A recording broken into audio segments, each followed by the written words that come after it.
en una dirección. Si vemos la figura en planta, ahí están los ejes, eje X, eje Y. Y la viga sigue la dirección X.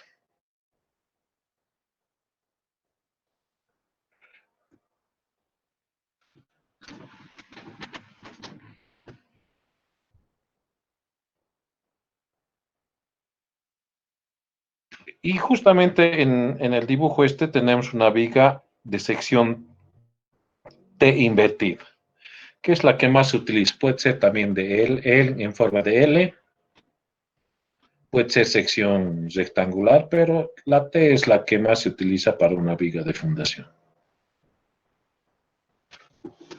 Observamos también su sección, ahí está, el ancho de la base es B, el alto de la viga es H mayúscula, el largo total de la viga de fundación, L mayúscula.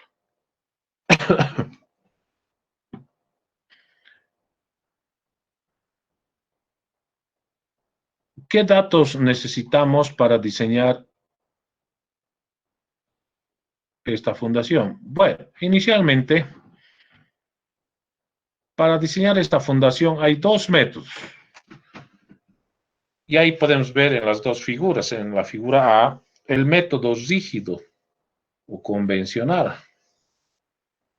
Y en la figura B, el método flexible sobre una cama o lecho elástico, también llamado método elástico.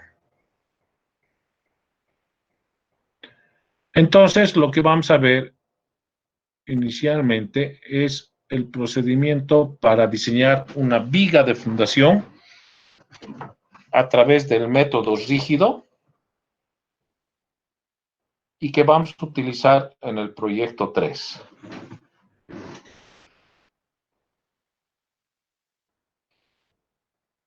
¿Qué datos necesitamos?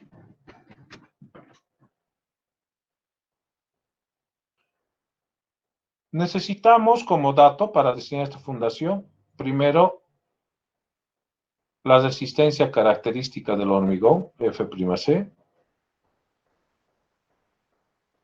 límite de fluencia del acero, Fy, la resistencia admisible del suelo, Q sub A,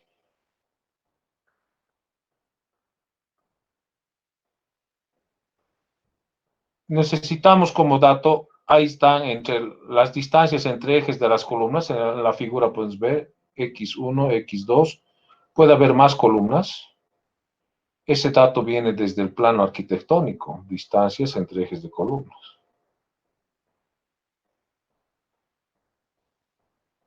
Necesitamos como dato las cargas de servicio de cada columna, P1, P2, P3, puede haber P4, P sub N.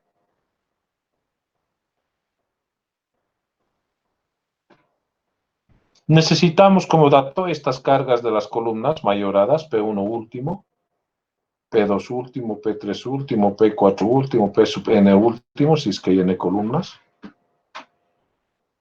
Necesitamos como dato las secciones y refuerzos de todas las columnas, o sea, las columnas tienen que haber sido diseñadas a nivel final antes de comenzar con el diseño de esta fundación y de cualquier otra.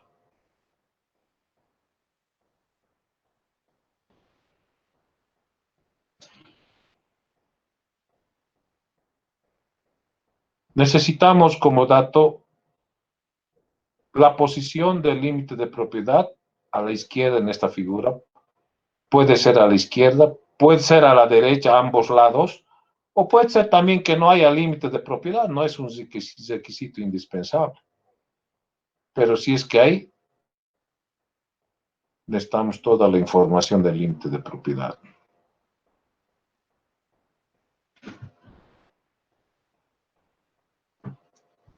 Con todos estos datos comenzamos entonces a en una dirección.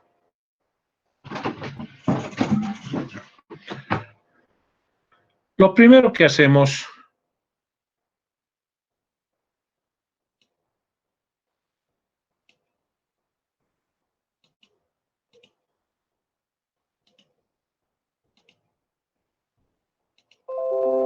es el dimensionamiento en planta.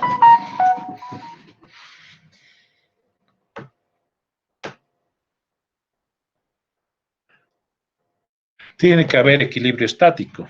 La reacción del suelo en la base de la fundación, dirigida de abajo hacia arriba, su resultante es R. Entonces, en sumatorio de verticales voy a decir R menos P1 menos P2 menos P3 menos P sub n es igual a 0. Suma de todas las cargas en la dirección Z, o sea, verticales. Y de esa ecuación, despejando, la resultante va a ser la sumatoria de todas las cargas de servicio. O sea, P1 más P2 más P3 más P sub n. Eso está dado por la ecuación 4.8.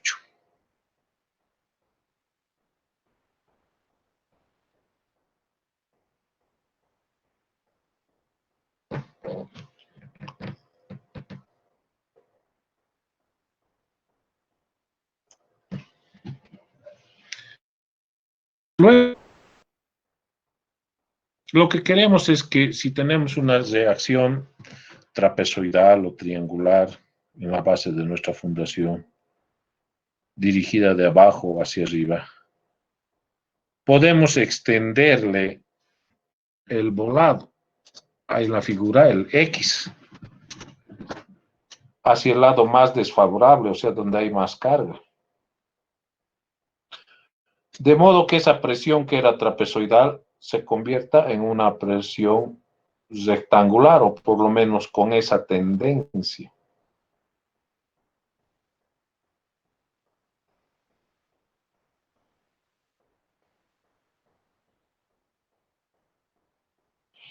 Entonces voy a establecer sumatoria de momentos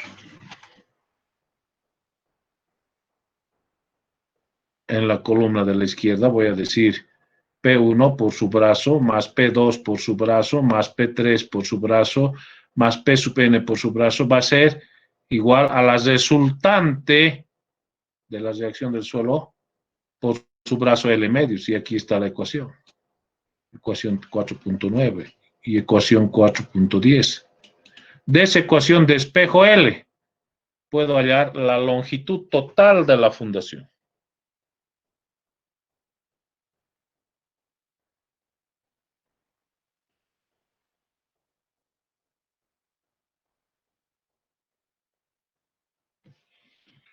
Entonces, una vez que he hallado la longitud total a través de la ecuación 4.10, puedo encontrar el valor del volado X, que va a ser la longitud total menos X1 menos X2 menos X3, etc. Luego, la presión es la resultante sobre las dimensiones en planta de la fundación B por L, ecuación 4.12.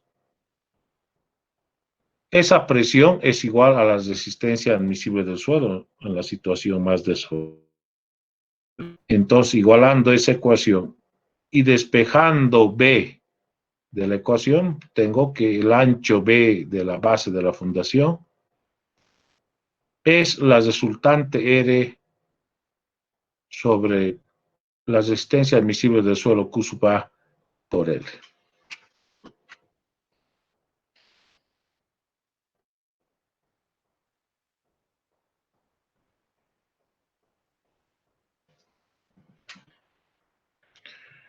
Y la presión última será la resultante última sobre B por L, ecuación 4.14.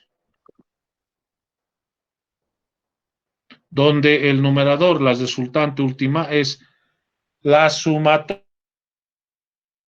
que son datos, o sea, P1 último, P2 último, P3 último, P sub n último.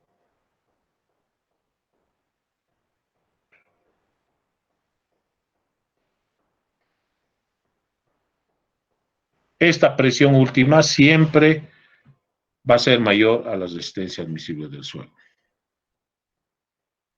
Bien, luego realizamos el dimensionamiento en elevación de la base de nuestra fundación.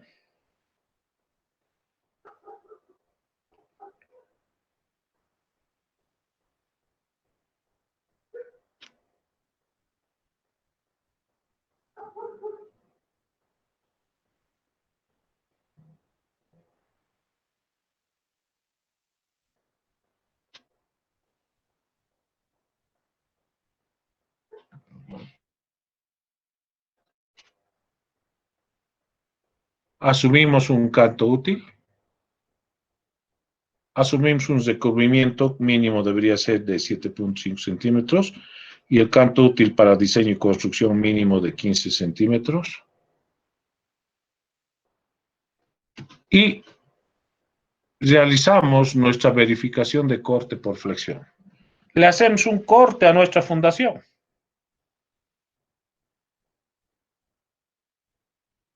Y observamos esa figura en el corte.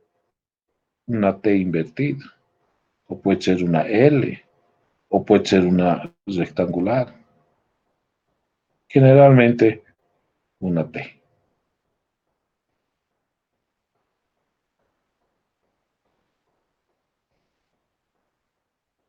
Asumimos el ancho del nervio de la viga, el B mayúscula que vemos ahí en la figura. Vamos a asumir, debe ser tal que todas las columnas estén inmersas en ese ancho. No vaya a ser que esté asumiendo un ancho y una de las columnas esté sobresaliendo de ese ancho, o sea, tenga dimensiones mayores a ese ancho. O sea, no estaría bien.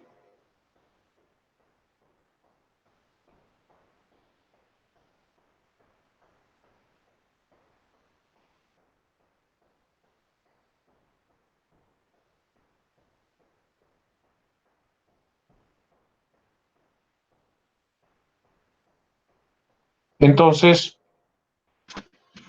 ahí tenemos en el corte la base B mayúscula que ya hemos calculado en el paso anterior, el ancho B mayúsculo que hemos asumido, el volado M,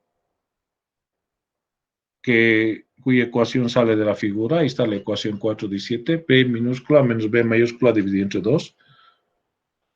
Encontramos la presión por unidad de longitud en la dirección Y, Q sub Y, que actúa en la base de esta fundación, va a ser el Q último por 1 metro de ancho. Vamos a trabajar ahora por metro de ancho, porque estas vigas son largas, generalmente son largas.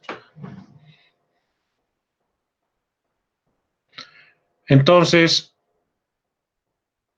encontramos la tensión de corte por flexión, B sub U. En el numerador, el esfuerzo de corte, B sub Y, que va a ser la presión Q sub Y por M menos D.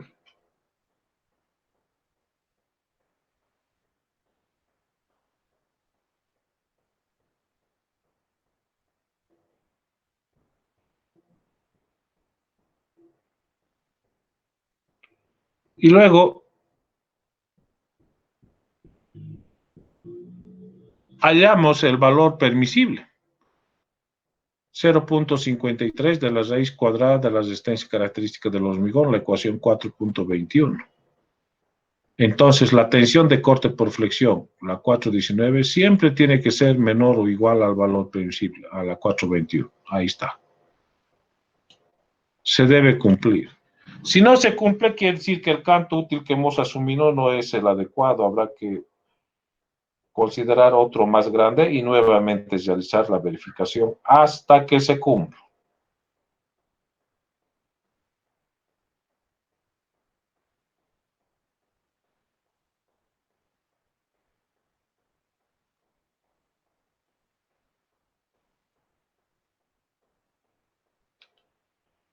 Entonces, de esa forma, encontramos el canto. Otra situación sería igualar esas dos ecuaciones y hallar un canto útil mínimo.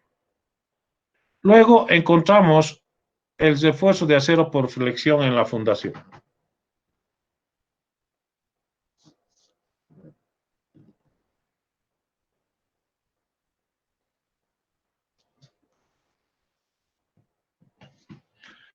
Conociendo el momento en esa sección, que va a ser el Q sub y por m al cuadrado sobre 2, el momento de un volador, encontramos la cantidad de esfuerzo de acero en la base de la fundación, en la zapata corrida, que va a ser perpendicular al eje de la viga.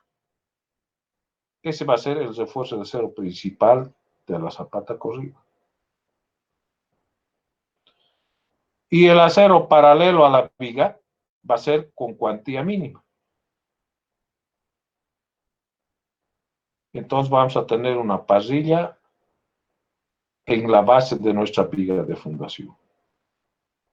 En la dirección perpendicular al nervio, la principal.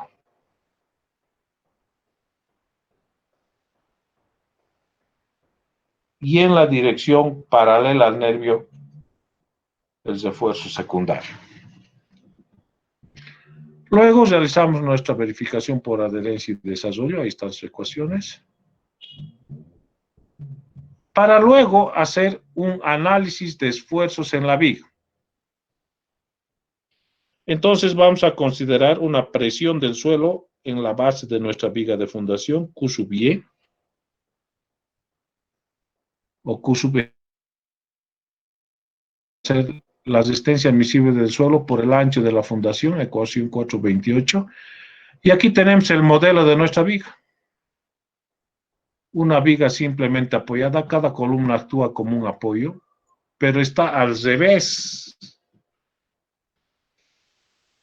Y tenemos la presión en la base de nuestra fundación. Asumimos un canto de la viga.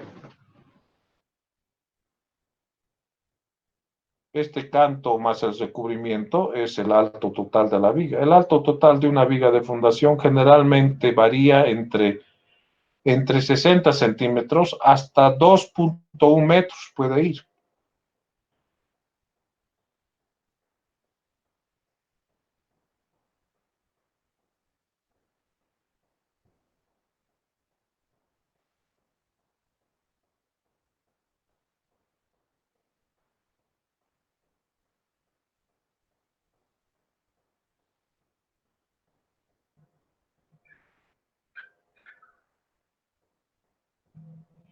Introducimos este modelo a la computadora, puede ser al SAP o a cualquier otro software estructural, y nos va a proporcionar el diagrama de corte, aquí está, y el diagrama de momentos flectores. El diagrama de corte va a seguir la ecuación de la línea recta inclinada, y el diagrama de la ecuación de la parábola.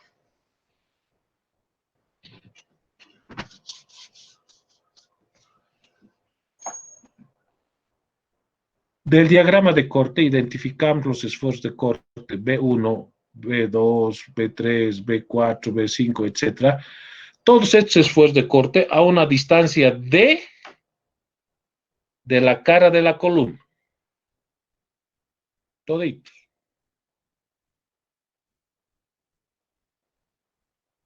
Para eso nos sirve este diagrama.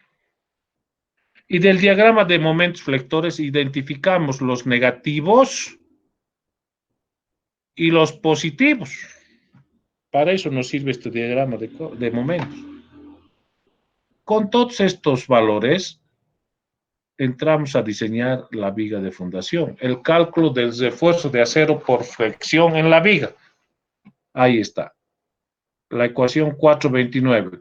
Con el momento de la viga, que son varios momentos, negativos y positivos, encontramos su refuerzo de acero de la viga.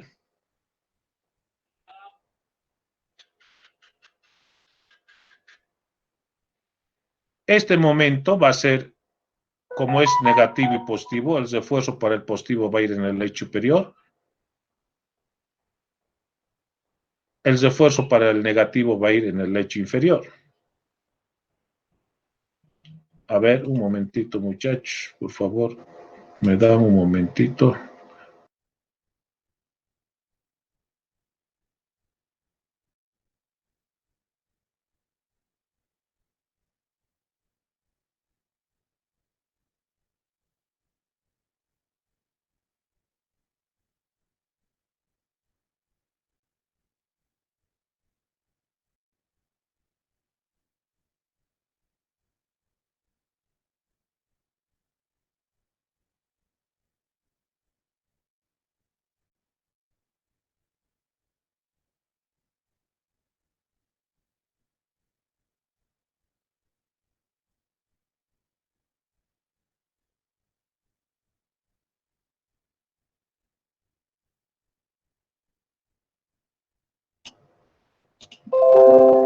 Bien, seguimos.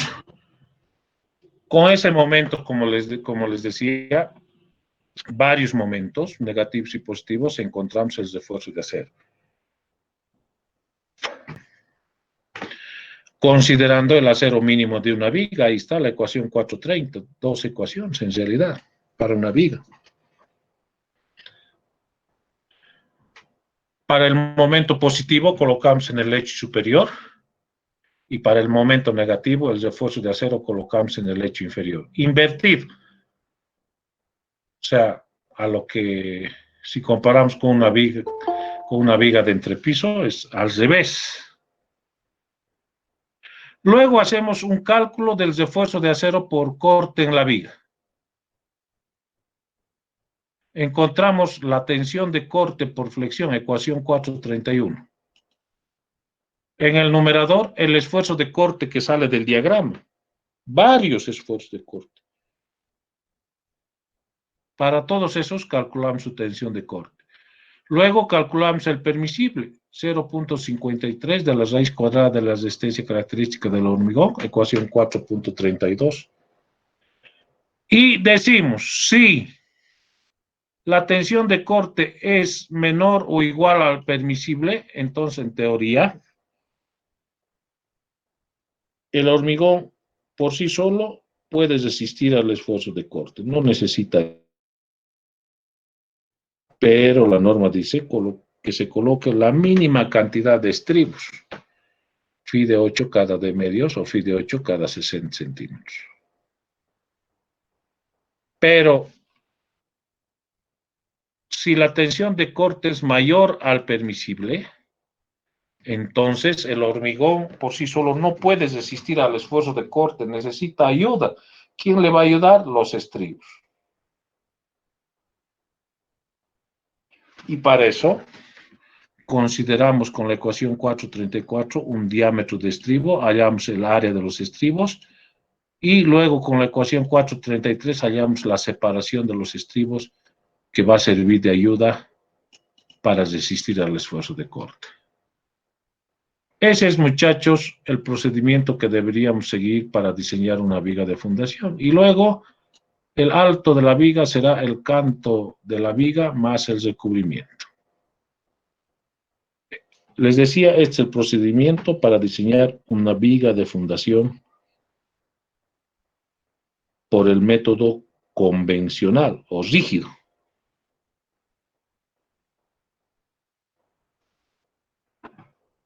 La próxima clase vamos a ver por el método elástico. Hasta aquí, ¿alguna pregunta, muchachos? Inge, buen día. Buen día. Tenía una pregunta sobre el dimensionamiento en planta, Inge. En el tema en que cuando hallamos el valor de L, bueno, en el libro nos explica cuando tenemos una columna que tiene un límite de propiedad en un lado, ¿verdad? Entonces tenemos Sí. eso de dato. Pero, ¿qué pasa si en los dos lados o en los dos extremos de la viga tenemos tal vez una columna o para una zapata céntrica, algo así? No tenemos límites de propiedad en los dos extremos. ¿Cómo hallaríamos L cuando tendríamos dos incógnitas? Si no tienes límite de propiedad, Sí, en los dos extremos. igual nomás, pues, el mismo procedimiento que sí, porque si te fijas en esta figura que he explicado, hay un límite de propiedad, pero el límite de propiedad, ¿en qué ha influido? ¿En algún momento he dicho límite de propiedad del diseño? No, no ve. Si no tienes límite de propiedad, no hay problema.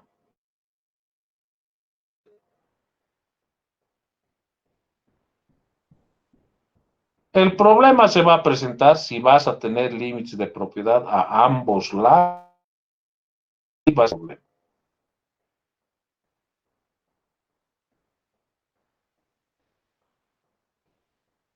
¿No ve? Haz de cuenta, bueno, no tienes límite de propiedad y diseñalo así como hemos explicado, no vas a tener ningún problema.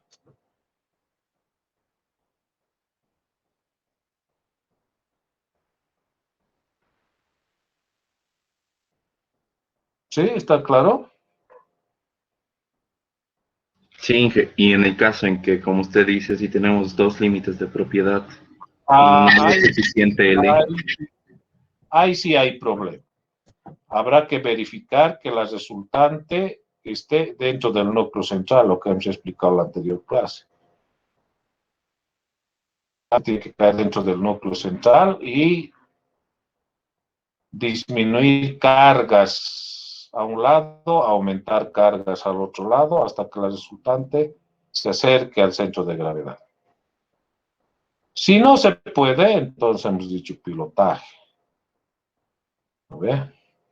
Si se puede, entonces, bueno, diseñamos con una carga trapezoidal en lugar de rectangular nuestra viga de fundación.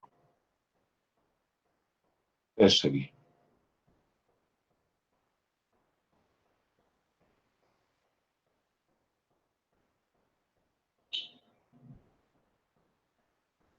¿Qué preguntas hay, muchachos? ¿Qué preguntas más?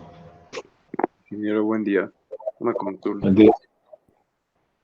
Em, si tenemos nuestra viga de fundación en la dirección X, pero también en una dirección Y, ¿hay consideraciones en las cuales ambas vigas de fundación se conecten o tienen que ser dos bloques separados? Sí, separado. Pero eso, vamos a ver eso en la próxima clase. Eso es vigas de fundación en dos o más direcciones. Esto es en una dirección nomás. La Ya, próxima clase vamos a ver eso. está bien. Otra pregunta más. ¿Hay alguna separación mínima que tengan que cumplir las columnas para que el uso de una viga de fundación sea óptimo? No, no hay. Generalmente, si nosotros vemos que las zapatas se sobreponen y si tenemos más de 6 niveles en la estructura, entonces deberíamos utilizar una viga de fundación, que es lo más adecuado. Y cuando las vigas de fundación se sobreponen, entonces ahí ya he hecho la teoría, o sea, de que deberíamos utilizar una losa de fundación. Pero una separación mínima entre columnas no hay. Está Por bien. eso es que nosotros debemos, como diseñadores estructurales, debemos prever de que estas separaciones no sean tampoco muy pequeñas, ¿no ve? Cuidado que cada 2 metros haya columnas. A veces los arquitectos le ponen nomás, pero no debería ser así, ¿no? Sí, Inge, una última consulta. Ujú. El número mínimo de columnas que tendrían que haber en una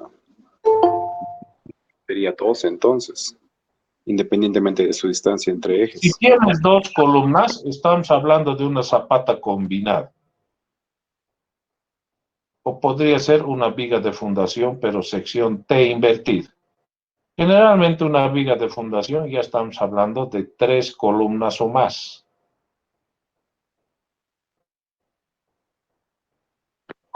Perfecto, Inge, gracias. Ya.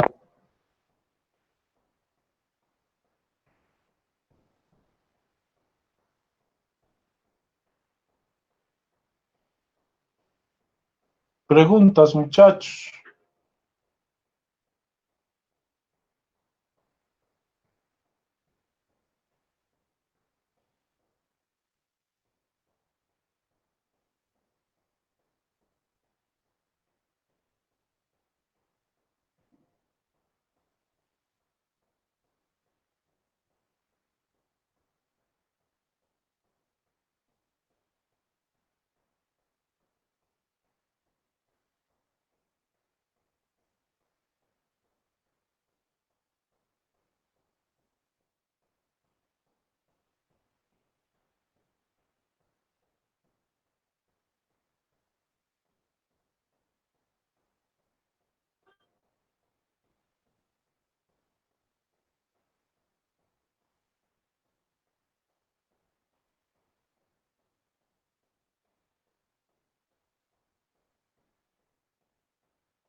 Ingeniero, el Sí. ancho de la viga de fundación tendría que ser mínimo igual al máximo, al máximo espesor, bueno, a la máxima dimensión de la columna más grande, o se tendrían que considerar 5 centímetros. Claro, es el ancho del nervio, ¿no ve?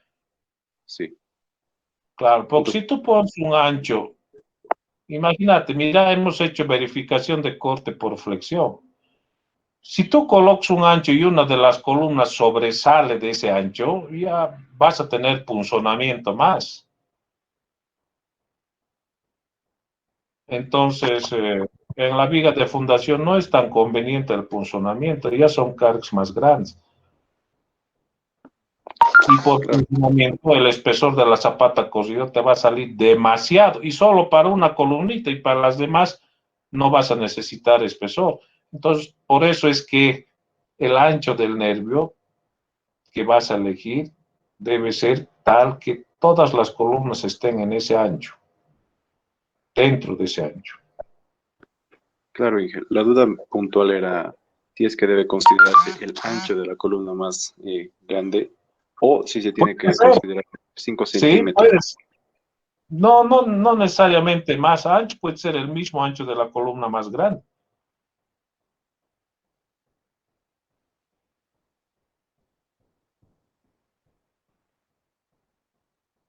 ¿No ve?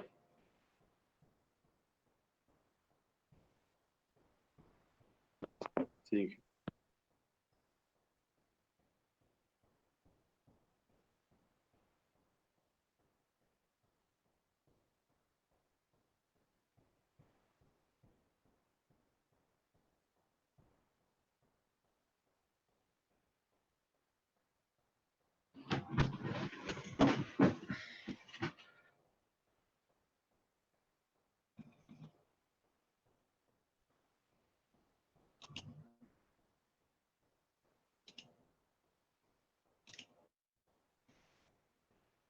Bueno, muchachos, en vista de que no hay más preguntas, voy a ir a grabar esto al Classroom y ahí voy a estar en el grupo de WhatsApp hasta las 2. Cualquier pregunta, todo en el grupo de WhatsApp.